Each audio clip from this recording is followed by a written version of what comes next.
So today we're going to learn a very interesting sutta, and this is a very beautiful concept of Dhamma. This is a beautiful teaching, beautiful concept, and beautiful teaching of the Supreme Buddha that is so important to our lives. Okay, this contains deep Dhamma, so I'll try as much as I can to keep it as simple as possible so that everybody can understand this. But if a person really dives into this sutta, that person can really investigate and analyze and realize a lot. Okay. So this sutta is found in the Majjhima Nikaya of the Pali Canon. And the name of this sutta is called Lomasakangiya Baddhekarattha Sutta. So in the Majjhima Nikaya, in the third book, there are 3 Baddhekarattha Suttas. Okay. Unfortunately, the translations of these are not exactly correct, especially on the name. Okay, so before we go on, I'm going to actually define what the meaning of the name is. Baddhekarattha Sutta means Baddha. Baddha means is beautiful, excellent. Eka. Eka means single, or single meaning alone, in seclusion. Ratta means liking or taking delight in. So Baddha Eka Ratta means taking delight in this beautiful thing called seclusion.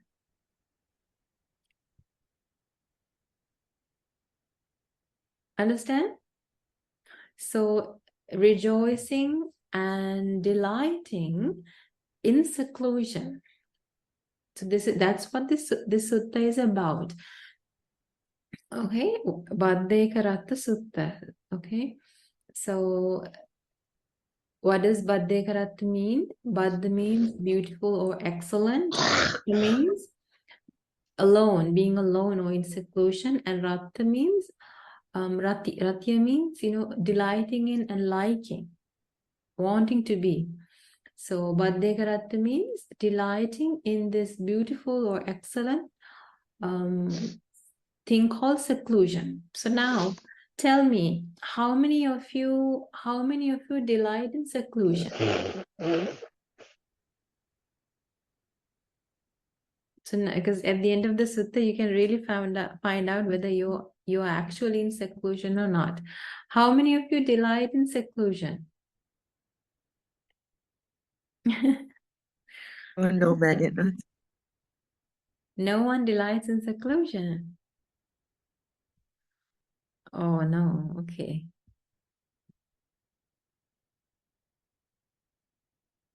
So then what do you delight in? So if you don't delight in seclusion, then I guess you delight in always being together with others. Is that right? So I have a couple of people saying that they do delight in seclusion. So the Supreme Buddha teaches, I think I taught you this before as well, in the Anuruddha Sutta, I think I taught you a couple of weeks ago. The Supreme Buddha teaches that this Dhamma is for those who delight in seclusion, not for those who likes to always be together with others. Because the Supreme Buddha teaches, without being in seclusion, you can never develop a meditation and develop a samadhi and develop vipassana and escape from suffering. The Supreme Buddha teaches in one of the suttas, if you don't like seclusion, if you always want to be around people or always associate with people, then there's absolutely no way that you can practice a meditation. And if you don't practice a meditation and have a calm, concentrated mind, there's absolutely no way that you can develop the Samma Ditti, or the right view in life. And without having the right view in life, that is entering the path Nibbana, you will never be able to escape from suffering. So if you all don't like seclusion now, then at least, I hope at least today, you will at least try to change the way you think. Okay, I know many people, it's for many people, it's very difficult to be alone. So here in this sutta, actually, the Supreme Buddha is teaching what seclusion mean in very deep. So if you all don't like seclusion in the ordinary way, then I don't know whether you'll understand what's going to be said here. So at least form a pleasant mind. If nothing else, at least form a pleasant mind that this is the way that arahants became free from samsara. This is the way. Okay, that's the least that you can take from this sutta. Okay? So let's start learning it. So on this occasion, the Blessed One was living in Savatthi in Jetha's Grove in Anathapindika's park. And now on that occasion, Venerable Lomasakangya, that is the name of the monk, okay? Venerable Lomasakangya was living in the Sakyan country at Kapilavattu in Nigrodha's park. So this is something that happened in India. Okay, in Kapilavattu. Kapilavattu is the Supreme Buddha's hometown.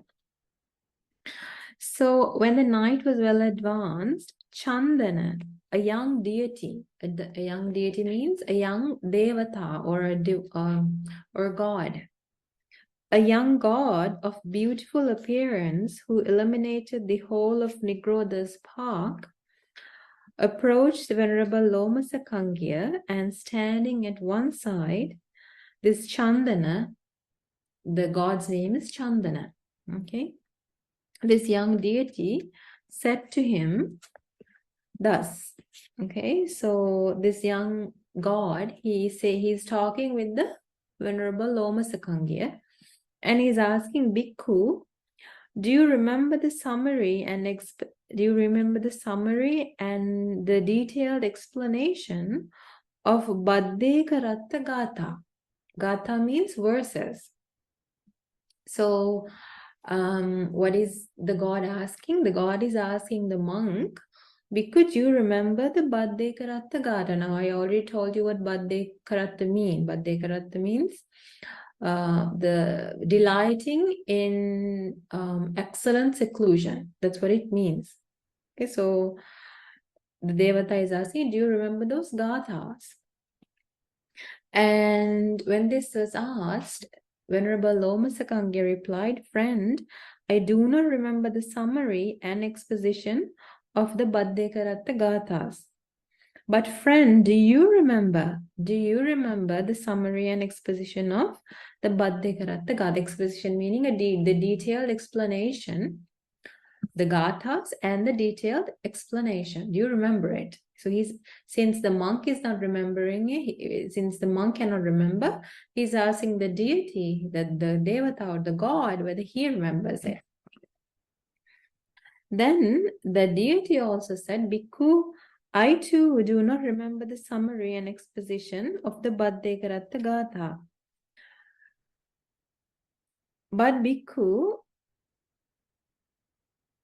do you remember the stanza of the Baddhekarattha Gatha? So so he's saying, I can't remember the meaning and the detailed explanation, but do you remember at least the verse? Now we're doing this in the Supreme Buddha's Dhamma.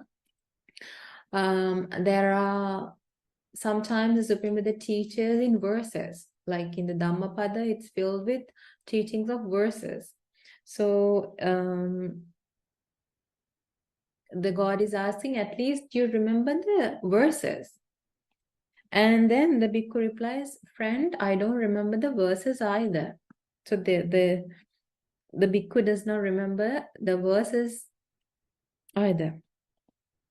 And so the bhikkhu again asks, friend, he's asking from the god, do you remember the verses of the Baddhekarattha Gatha?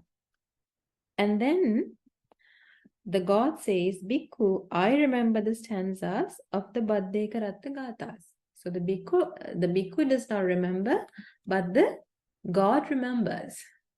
So when he said, yes, I remember I remember the stanzas, the monk asks, but friend, how do you remember the stanzas? How do you remember the stanzas? That means where did you learn them? So the god says, Bhikkhu, once the Blessed One was living among the gods of the heaven of Thavatinsa. So Thavatinsa is known as the divine world of 33. Okay. And on the red marble stone at the root of the Parichattaka tree, there the Blessed One recited these gathas. That's where I learned them. Because as you know, our great teacher, the Supreme Buddha, is the teacher of both gods and humans. So sometimes the Supreme Buddha goes to the divine world and teaches the Dhamma to gods. So in one of those instances, this God was there when the Supreme Buddha when the Supreme Buddha was teaching these Baddhekarattha Gathas, and that's where he learned them. And he recited the Baddhekarattha Gathas. Okay.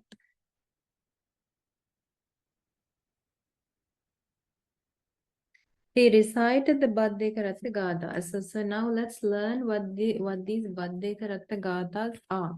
Okay.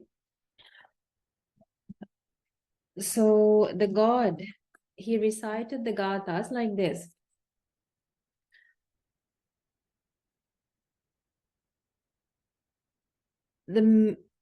I will say the Pali and then the English meaning of it, okay? Atithang nanva gameya nappati kanke anagatang yadatitam pahinantang appattancha anagatang. Okay, what does that mean? Atithang nanva gameya. That is, he does not live in the past. Atithang nanva gameya. He does not live in the past. Nappati kanke anagata. Neither does he live in the future. So now usually the ordinary person, how does he live? He either lives in the past or he lives in the future, right? What does it mean to live in the past? Always, sometimes when you start to think, our mind always goes back to our past, and sometimes without you knowing, you have spent hours just thinking about your past. Haven't that happened to you? Yes. So a person in seclusion, the Supreme Buddha teaches, he does not live in the past, and neither does he dream and make plans meaning he doesn't live in the future. Now sometimes people don't live in the present, either they live in the past or they live in the future, always making plans, and they're always in the dream world. They're not living the present.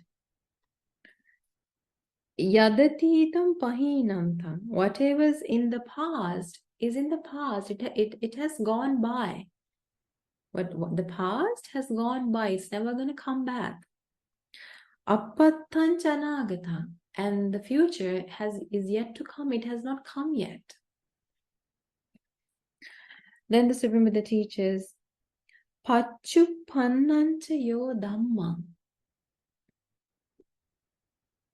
tatta tatta vipassati. Okay, the one living in seclusion, the one living in real seclusion, Pachupannancha yo dhamma, he lives in the present, tatta tatta vipassati, by seeing the reality each moment.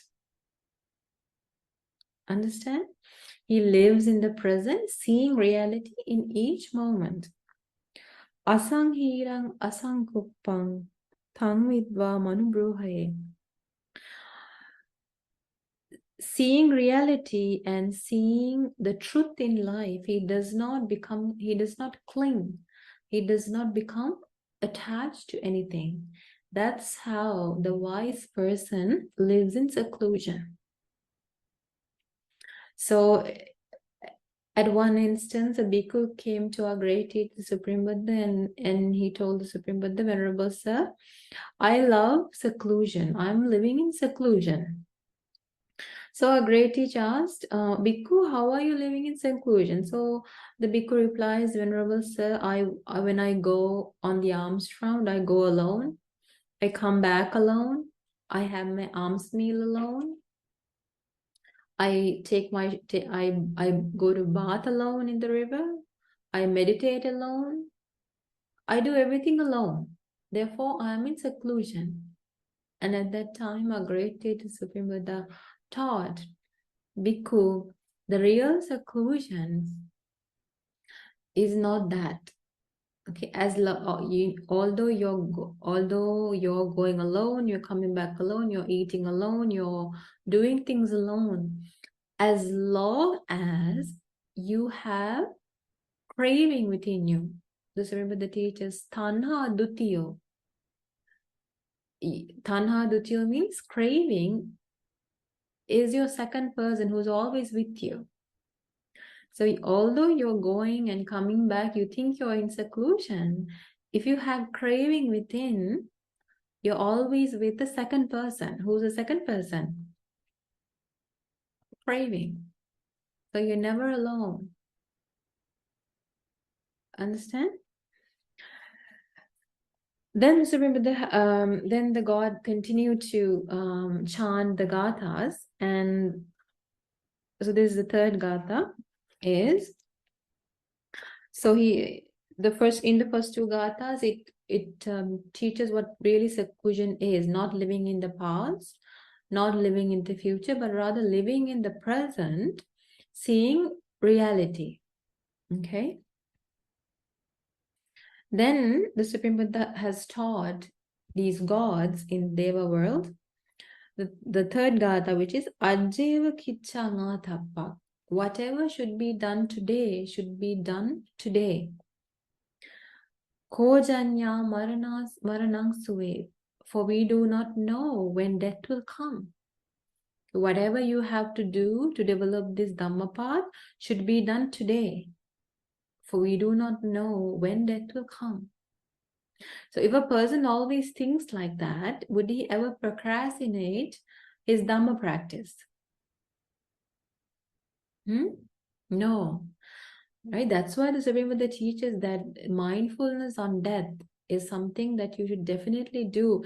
It helps you to develop effort. Because okay, now for example, a very practical example. Now, usually the way we think is now you have today right now at this moment, you have Sutta class.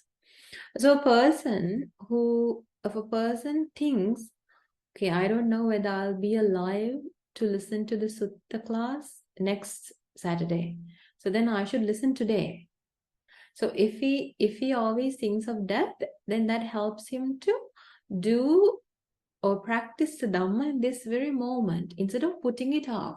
But a person who doesn't think of death, a person who always thinks, okay, no, I'm going to live forever, then he thinks, if he's a bit tired today or if he has some other errands to run, he thinks, okay, no, I'm a bit busy today, I'll listen next time. But really, in reality, who knows whether there's actually going to be another day, right? So see, if a person thinks of death, that person does what needs to be done here and now, this very moment, without putting it off. So if you are someone who always procrastinates things, okay, so death is something that you should definitely, mindfulness on death is something that you should definitely practice in your life. That will help you to stop yourself from procrastinating. Okay. Nahino Sangarantena Mahasenena Machuna, the Supreme Buddha teaches, we have not signed an agreement with death saying, I'm going to die so and so day at this time. Have you all agreed? Have you all signed agreement with death? No. Right? We don't know when death will come. Death does not tell us, I'm coming at this day. right? It can come to us at any moment. It can come right now. It can come at night, right? That's why the Supreme Buddha teaches, when you're doing a reflection on death, think, before I take a breath in, I might die. And before I, exhale, I might die within that. Because sometimes, it just takes 1 second for a person to die. So if a person thinks like that, I only have the time for an exhale or an inhale. I may die in such a short moment, then imagine how diligent that person becomes. Right? In every moment, he tries to practice the Dhamma and live in reality and see reality. And then the Supreme Buddha teaches, Evang viharing athaping ahoratta matanditang tangve baddhekarattoti santo achikkate muniti. In this way, a person lives atapi. Atapi means effort to abandon defilements. That's what atapi means. So a person who thinks like that, who thinks like this, has effort to abandon defilements. Why? Because he always thinks, if I die now, if I die with the impure mind, I will be reborn in a bad place. So therefore, he always abandons and eradicates defilements that arise in his mind. He never holds on to grudges. He never holds on to thoughts of anger. He never holds on to jealousy, lust. He quickly lets go and abandons them because he's scared that if you die with a mind that's impure, can be reborn in a bad place. So he's always on the go with abandoning defilements. That's what atapi means. Ahoratta matanditang. He lives like this day and night. So he's always alert and mindful in the entire day. Tangve baddhekarattoti. That is called the person who delights in the excellent seclusion. Santo achikkate muniti. That is called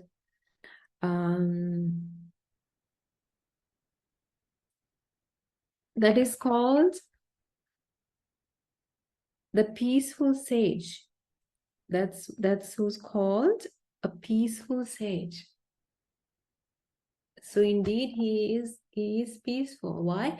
Because he is not living in the past, he is not living in the future, he's living in the present, seeing the reality as it is.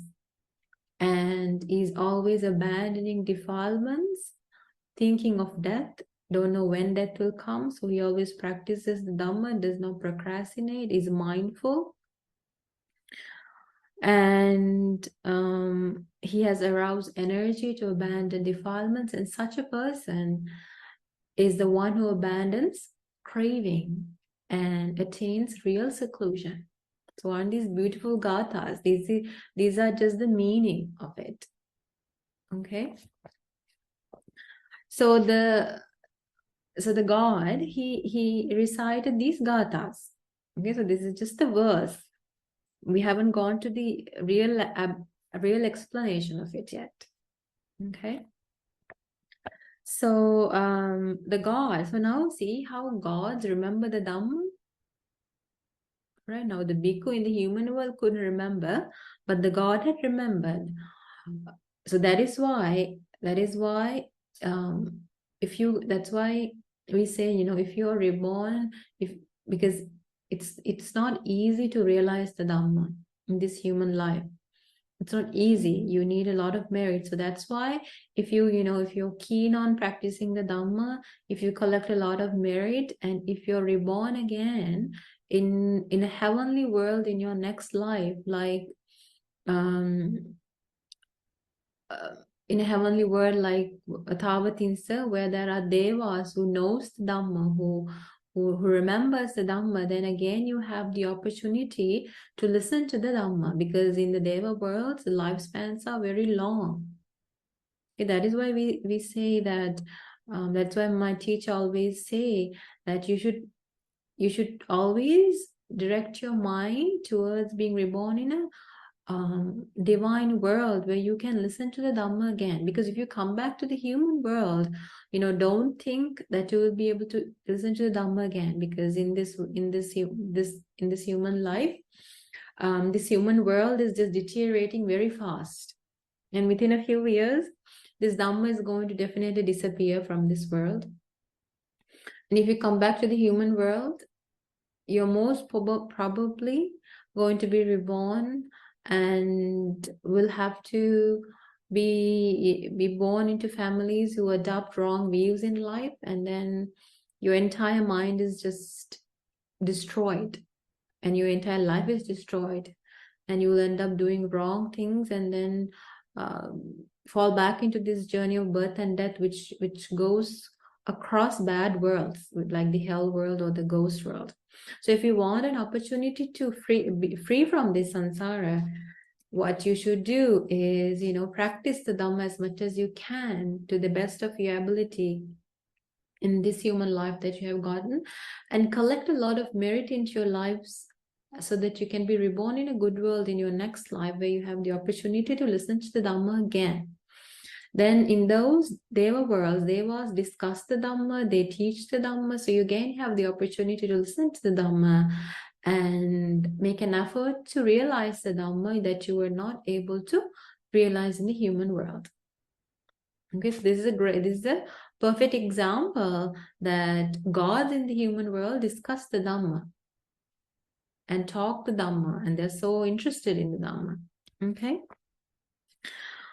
So this god, he said to the monk, Venerable Loma Sakangya, I learned these gathas, and he said to the monk, Venerable Loma Sakangya, Bhikkhu, you should also remember these gathas. So this god is advising the Bhikkhu. So he's saying you should also remember these gathas, not just the gathas, you should also learn the meaning of it. Okay? Because these gathas are very beneficial. And it belongs to the fundamentals of the holy life. Okay, so who's saying this? The god is saying this to the monk. He's saying you should learn these gathas because this is very fundamental to the holy life. The holy life meaning this developing the Dhamma path. Okay. So that is what was said by the young deity Chandana, who thereupon vanished at once. Okay, so he advised like this, and then he went back to the Deva world. So the conversation with the Deva ended there. Okay. So when the night was over, Venerable Loma Sakangya, he really wanted to know the meaning of these gathas. So what he did is the next morning, he quickly went to the Supreme Buddha, because the Supreme Buddha was alive then. Okay. He went to the Supreme Buddha, worshipped the Supreme Buddha, and he told the Supreme Buddha what happened. This Deva came to me and told me that I should learn the Baddhekarattha Gatha. And he asked me whether I know the Baddhekarattha Gatha. When I said I don't know, the god said that he knew the Gathas, and he taught me the Gathas, and he asked me to learn the meaning of it in detail. And he said the entire conversation between the god and the monk. And at that time, the Supreme Buddha asked, Bhikkhu, do you know that young deity? Did you recognize him? And so the monk said, Venerable Sir, no, I did not recognize who he was. And the Supreme Buddha taught, now the Supreme Buddha was not there, but see the Supreme Buddha's divine eye, the Supreme Buddha's ability to see everything and know everything. The Supreme Buddha quickly knew who this God was. And the Supreme Buddha said, Bhikkhu, that young deity is named Chandana. So now during the conversation, the God never said, I'm Chandana. Right? He never introduced himself by his name. So, but the Supreme Buddha knew what his name was. He said, Bhikkhu, that young deity was Chandana. His name was Chandana. And when he learned, the reason that he remembers those gathas is because when he learns the Dhamma, he learns like this. How does he learn? Attikatva. Attikatva means when he listens, he gives full attention to what is being taught. Attikatva, manasikatva. He puts his entire mind to what is being taught. Manasikatva.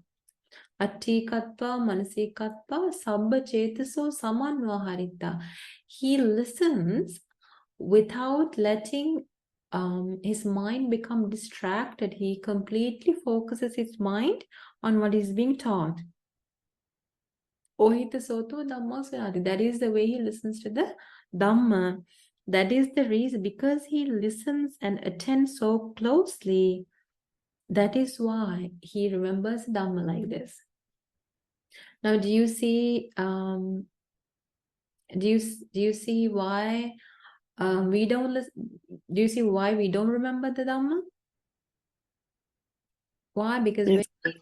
when we listen, we have so many distractions. Even if something, if a noise comes, our mind goes to that noise, right? Or you feel sleepy, or you're thinking about something that happened during the day. So while you're listening, your mind is going to many things. Your full attention is not on what's being taught. Your mind is not entirely focused on what's being taught. But this God, when he listens to the Dhamma, he does not let his mind become distracted by anything, anywhere. His entire focus is the Dhamma. That is the reason he remembers. Okay?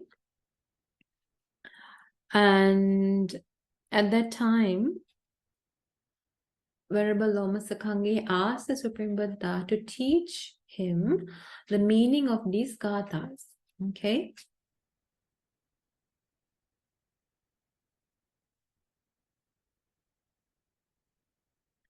And the meaning is, the Supreme Buddha teaches what it means to live in the past, what it means to live in the future. Okay? The Supreme Buddha teaches, because how is it that a person lives in the past? Okay, if a person thinks like this, a person thinks, and how because does one live in the past? And that is, one gets carried away with the delight of, in the past, I was like this. In the past, I was like this. In the past, I had these feelings. In the past, I had these perceptions. In the past, I did these things. And in the past, this is the way I knew things. So a person delights in past forms, feelings, perceptions, volitional formations, and consciousness. So what these five are called, the five aggregates of clinging. Okay, so he's always thinking, in the past I was like this, in the past I had these feelings, in the past this is the way I perceived. And if we think about something in the past, then it is either we think about the way we looked. If it's not ourselves, we think of somebody else's appearance, or the way we felt, or the way we perceived something, right?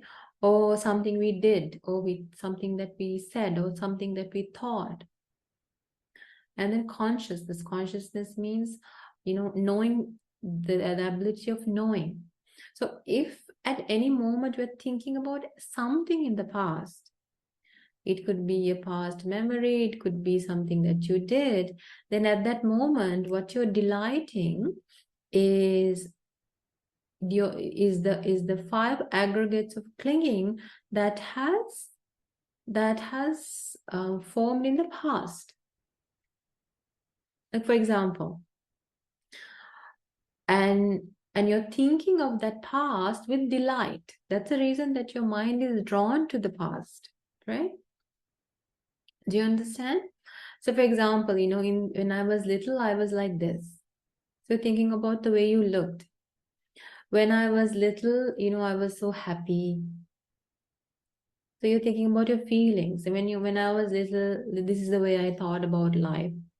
When I was little, this is the way I did. Oh, you're thinking when I was young, this is, so for example, if someone is really old, if she's not satisfied the way she looks now, then she's always delighting in her past appearance.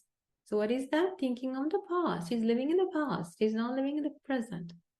Understand? So this is just a very brief summary, simple summary. Okay. That's what living in the past is thinking about, because when the way we looked in the past, is it here now? No, our forms have, the way we look has changed. It's no longer. But we are thinking about that form, and then we're living in it. Now this happens to a lot of old people. They're living in their past look, thinking about it again and again and again. Or they're living in their past feelings, the way they felt. In the past, I felt like this, I felt like that, I felt like this. This is the way I thought about him, this is the way I thought about life, right? So living in the past, that's what it means. Now tell me, most people, do they live in the past or not? Yes. Yes, most people live in the past. Their mind, because remember the teachers, this mind always, it's very prone to going back to the past. That's the nature of this mind. And just thinking about the past, delightfully meaning, lustfully, with desire, with with much attachment. Okay, so thinking about the past. If you're thinking about something in the past, what we are thinking of is either about a rupa, which is forms, vedana, or a feeling, sanya, or perception, sankhara, something that we have volitionally done or thought or said, or vijnana is consciousness. That's what. So we are living in the past, but what that past things are no longer. So we are imagining it in our mind, and we are mixing that with desire. And at that moment, we are creating our samsara. Understand? Then the Supreme Buddha teaches, how is it that you live in the future? So some people, they don't go into the past, they're living in the future. In the future, I wish I looked like this. I wish I'm a beauty queen in my next life. So you're wishing more forms. I wish I would uh, be reborn as like this. So you're wishing for a form. Or if somebody is really suffering in this life, he thinks, in my future, I wish I can be happy, I can be like them. You're wishing for feelings. Then you're wishing, in the future, I hope I will have such perceptions. In the future, I hope I will have such volitional formations. I will think like this, I will do like this, I will say like this.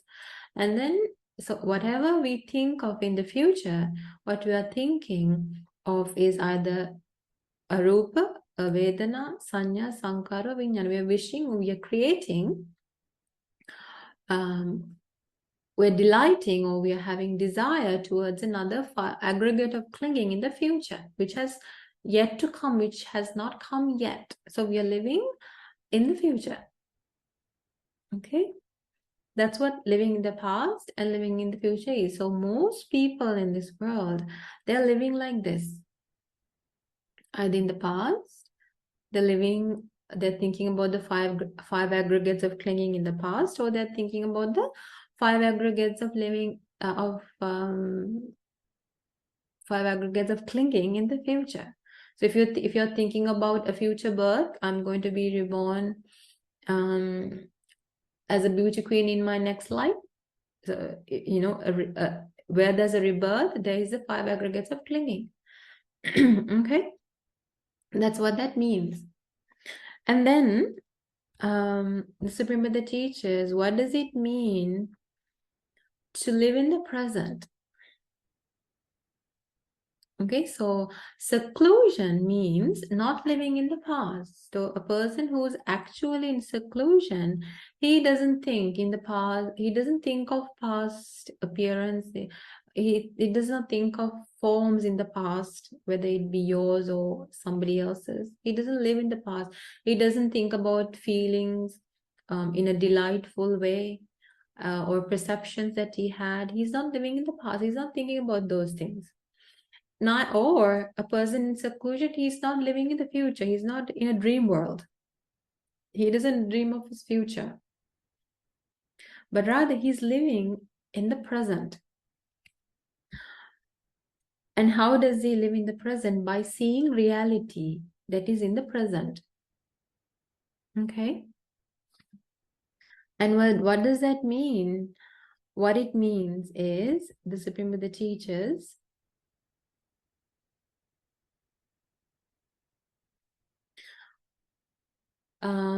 so first the Supreme Buddha teaches, how do you not live in the present without seeing reality? The Supreme Buddha teaches the ordinary person. The ordinary person means a person who is not practicing the Dhamma.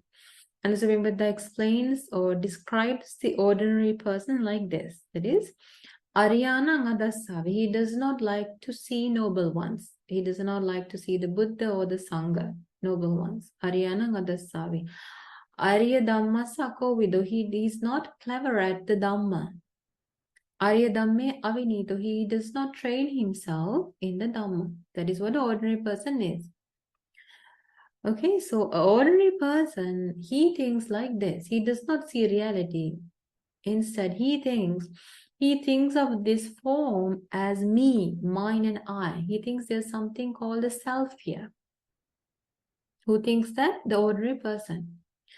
And he thinks of feelings as having a self, as if having a self, meaning I can control these feelings the way I want. But is that true? Is that reality? No, it's not reality, because feelings are a result of a cause. When the eyes, when the forms, and when the eye consciousness gets together, that leads to eye contact, and from eye contact there arises feelings. So when those change, when the eye and the forms and the consciousness change, that feeling changes. So feelings are a result of cause and effect. There's no me or self there. It's always changing. So the ordinary person does not realize this. And therefore, he takes the 5 aggregates of clinging, Rupa, Vedana, Sanya, Sankara, Vijnana, as me, as I, and mine, as something that he can control himself. Understand? So this is just a very simple explanation so that you can all understand. I'm saying it like this. Okay. So he thinks of, the ordinary person thinks of the 5 aggregates of clinging, the forms, that is this external appearance or the external body, you could say, and the feelings and the perceptions and volitional formations with intentions, and consciousness as having a self that you can control. But okay, so that is the way he thinks. But in reality, all of these things are a result of a cause. And when the cause is there, the result is there. When the cause ceases, the result ceases. So the Supreme Buddha teaches, one who sees reality is someone who is a noble disciple. And the qualities of a noble disciple is Ariyananda Sav. He likes to see noble ones, like Buddha and the disciples of the Supreme Buddha. Arya Dhamma Sakovido, he's very clever at this Dhamma. Arya Dhamme Suvinito, and he tries to practice this Dhamma and train himself in the Dhamma. Such a person, he sees reality. He sees reality, that these forms, there is absolutely nothing to call me or mine or myself here. When this external form, when it decays, once we die, once it decays, and once it turns into soil, where's me? Where's I here? There's no self there. He realizes that. Okay, and then feelings, he knows that feelings are a result of a cause. Due to contact, there arises feelings. When contact changes, feelings changes. It's not me, mine, or myself. Understand? And that perception, the perceptions are also like that. Perceptions are also based on contact. When contact changes, perceptions also change. Now, in the past, you have perceived certain people in certain ways, but you still perceive them the same way? No. Why? Because the contact has changed. The way they behaved has changed, and so the way you perceive them has changed. Perceptions have changed. That's what the Supreme Buddha teaches. Perceptions are like a mirage. You think there's something there, but once you go close to it, there is absolutely nothing there. Okay, and the same with sankhara, which is volitional formations. Okay, once you intentionally do something, or say something, or think something, you can't change it back. You are not in control of it. You will have to face the consequences of it, the result of it. It's a result of cause and effect. You're not in control of the result of your intentions. You can't turn it back. Okay, so, but this is the teachers, therefore, a person realizes that this is a cause and effect relationship. There is no me, myself, or I in volitional formations. And then Vijnana is consciousness. The Supreme Buddha teaches consciousness is like a magician. It fools you. It fools you and does not make you see reality. It makes you think there's a me, I, and myself there. But the wise person who practices the Dhamma realizes that there is no me, I, or myself here. Okay, so he realizes that there is no self in the five aggregates of clinging. Therefore, he lives in the present, seeing reality, and therefore he does not cling to anything. Okay, the reason that we cling is because we think there's something called a me here, and and so if there's a me here, then you feel attached to yourself. and also you feel attached to others around you. But if you realize there is absolutely no me, my, or I here, then you are free from attachment. There's no clinging there. So therefore, if there is no craving there, then indeed in reality you're living in real seclusion without any craving. That's why the Supreme Buddha teaches Tangwe Achikate Muniti. That is what a sage, that is what a real sage is like. Sage means someone who has completely become free from craving and has realized the reality of life. Okay, so the Supreme Buddha taught, that is the deep meaning of those gathas. Okay, so the Supreme Buddha taught this deep meaning to Venerable Loma Sakangya, and Venerable Loma Sakangya was very happy and was satisfied and was delighted in the Blessed One's words. Okay, so that is the end of the sutta. Okay, so this sutta, if you're a beginner, you can take pretty much the gist of it, or if you're someone who you really have much experience in the Dhamma, then you can really dive into it and investigate the five aggregates of clinging, how we are attached to the past, how we are attached to the future, and how that attachment creates this samsara furthermore through Paticcasamuppada. So a person can really investigate and go deep into this and try to understand. So I taught it in a way where anybody can, make use of this sutta in many levels. So through this sutta, you can really understand real seclusion is really being free from craving. And if a person is free from craving, he neither lives in the past by becoming attached to the past. He neither lives in the future by, delighting in future births, but rather he lives in the present, craving free, understanding the reality in this very moment. So may this beautiful sutta help all of us to also stop ourselves from living in the past and stop ourselves from dreaming in the future, but rather live in the present, understanding and seeing reality. And may this sutta help all of us to attain real seclusion, which is being free from craving and be free from this samsara in this Gautama Buddha's dispensation. Sadhu, sadhu, sadhu.